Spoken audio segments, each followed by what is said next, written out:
32 ಇಲಾಖೆಯಲ್ಲಿ ಇವತ್ತು ಏನಂತಾರಲ್ಲ ಕಾಂಗ್ರೆಸ್ನಿಂದ ನಿಮ್ಮ ಮಗಳೇ ಕುತ್ಕೊಂಡು ಏನಪ್ಪ ಅಂದ್ರೆ ಪ್ರೆಸ್ ಮಾಡುವಂಥ ಜನ ಇವತ್ತು ಮಂತ್ಲಿ ತಗೋತಾರೆ. ಎಲ್ಲ ಇಲಾಖೆಯಿಂದ ಮಂತ್ಲಿ ತಗೋತಾರೆ. ಮಂತ್ಲಿ ತಗೊಂಡು ಏನಪ್ಪ ಅಂದರೆ ಅದರ ಮೂಲಕ ನಿಮ್ಮ ಸೈಡ್ ಕೂತಂತವ್ರೆ. ಬೇಕಾದ್ರೆ ಒಂದು ಸಣ್ಣ ಉದಾಹರಣೆ ಹೇಳ್ತೀನಿ. ಅದೇನ್ರಿ ಹೌದಾ ಸರ್ವೆ ಡಿಪಾರ್ಟ್ಮೆಂಟ್ ಐತಿ, ಅದು ಸಣ್ಣ ಇಲಾಖೆ. ಆ ಸರ್ವೆ ಡಿಪಾರ್ಟ್ಮೆಂಟಲ್ಲಿ ಎಷ್ಟು ರೊಕ್ಕ ಬರ್ತಿರ್ಬೇಕು ನಮಗೆ ತೇಲಾಗಿದೆ. ಇಲ್ಲಿ ಸಬ್ ರಿಜಿಸ್ಟರ್ ಆಫೀಸ್ ಆಯಿತು, ಉಳಿದಂತೆ ಬೇರೆ ಬೇರೆ ಇಲಾಖೆಯಲ್ಲಿ ಸಾಕಷ್ಟು ದುಡ್ಡು ಬರ್ತದೆ ಕೇಳಿದ್ದೆ. ಸರ್ವೆ ಡಿಪಾರ್ಟ್ಮೆಂಟ್ನಲ್ಲಿ ಏನಪ್ಪ ಅಂದರೆ ಕಾಂಗ್ರೆಸ್ಸಿನ ಏನಪ್ಪ MLA ಅವರು ಪಕ್ಕದಲ್ಲೇ ಕುಳಿತುಕೊಂತ ಸಾಗುವಂಥ ವ್ಯಕ್ತಿ ಅವರ ಸಹಚರರು 25,000 ರೂಪಾಯಿ ತಗೊಳ್ತಾರೆ ತಿಂಗಳಿಗೆ ಮಾಟ್ಲಿ. ಇನ್ನು ಇದನ್ನು ವಿರೋಧಿಸಬೇಕಾದಂಥ BJP ಪಕ್ಷದಲ್ಲಿರುವಂಥ ಸಿಂದಗಿಯ ನಾಯಕರೇ ವಿರೋಧಿಸಬೇಕಲ್ಲ. BJP ಪಕ್ಷದಲ್ಲಿರುವ ಪ್ರಮುಖ ನಾಯಕರಿಗೆ ನಾನು ಕೇಳ್ತಿದ್ದೀನಿ, ನೀವೇನು ಗೌಡ್ರು ಅಂತೀರಿ.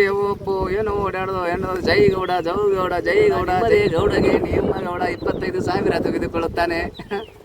ಒಂದೇ ಇಲಾಖೆದು ಹುಚ್ಕೊಡುಗಳೇ ಹೆಸರು ಹೇಳಲ್ಲ ಪೂರ್ತಿ ತಿಳ್ಕೊಬೇಕು. ನೀವೇ ಕೇಳೋರಿಗೆ ಹೋಗಿ ಪಕ್ಕ ಕೇಳ್ರಿ, ಇವತ್ತು ಹೋಗಿ ಕೇಳ್ರಿ. ಯಾಕ್ರಿ ಗೌಡ್ರ 25,000 ಕೊಡ್ತಾ ಇರ್ತಲ್ಲ ನಿಮಗೆ ಒಂದೇ ಇಲಾಖೆಯಿಂದ. 32 ಇಲಾಖೆದಾವ ಎಷ್ಟು ಬರ್ತಾವ?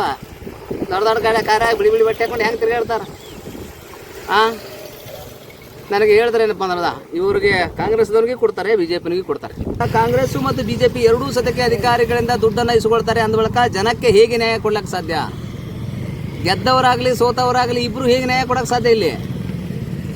ಹಾಗಾಗಿ ಇಬ್ಬರು ನೀವು ಕಳ್ರೆ ಇದ್ರಿ. ಮತ್ತೇನಪ್ಪ ಅಂದ್ರೆ ಈ ಮತಕ್ಷೇತ್ರವನ್ನು ಸುಮ್ಮ ಜಾತಿ ಆಧಾರದ ಮೇಲೆ ತೊಗೊಂಡು ಹೋಗಿ ಹಳ್ಳ ಹಿಡ್ಸ್ಕೊಂಡು ಕೂತಿರಿ ಇಳಿಸನಾದ್ರು. ಏನು ಅಭಿವೃದ್ಧಿ ಇಲ್ಲ, ಏನೂ ಇಲ್ಲ, ಗಳಂಗಂಟಿ ಒಟ್ಟ. ಹಾಗಾಗಿ ಏನಪ್ಪ ಅಂದರೆ ನಾನು 32 ಇಲಾಖೆಯಲ್ಲಿ ಇವತ್ತು ಮಂತ್ಲಿ ಮೇಲೆ ಏನಪ್ಪ ಅಂದ್ರೆ ಇವತ್ತು ಕಾಂಗ್ರೆಸ್ಸು BJP ಎರಡೂ ಪಕ್ಷಗಳು ಏನಪ್ಪ ಅಂದ್ರೆ ನಡೀತಿದ್ದಾವ.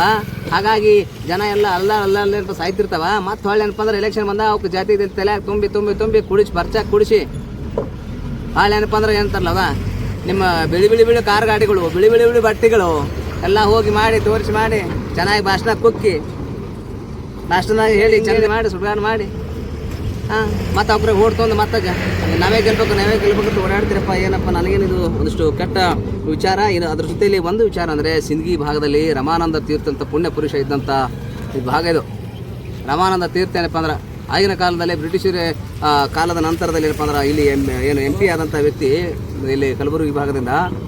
ಇವತ್ತು ರಮಾನಂದ ತೀರ್ಥರ ಏನಪ್ಪ ಅಂದ್ರೆ ಭವನ ಐತಿ. ಆ ಭವನ ಪೂರ್ತಿ ಏನಪ್ಪ ಅಂದ್ರೆ ಜಾಡ್ ಹಿಡಿದು ಮಾಡಿ ಬಿದ್ದು ಹೊಂಟೈತಿ. ಒಂಥರ ಭವನವನ್ನು ಉಳಿಸಿಕೊಳ್ಳುವಂಥ ಯೋಗ್ಯತೆ ಈ ಭಾಗದಲ್ಲಿರೋ ಏನಪ್ಪ ಈ ಭಾಗವನ್ನು ಆಳಿರ್ತಕ್ಕಂಥ ಚುನಾಯಿತ ಪ್ರತಿನಿಧಿಗಳಿಗೆ ಇಲ್ಲ.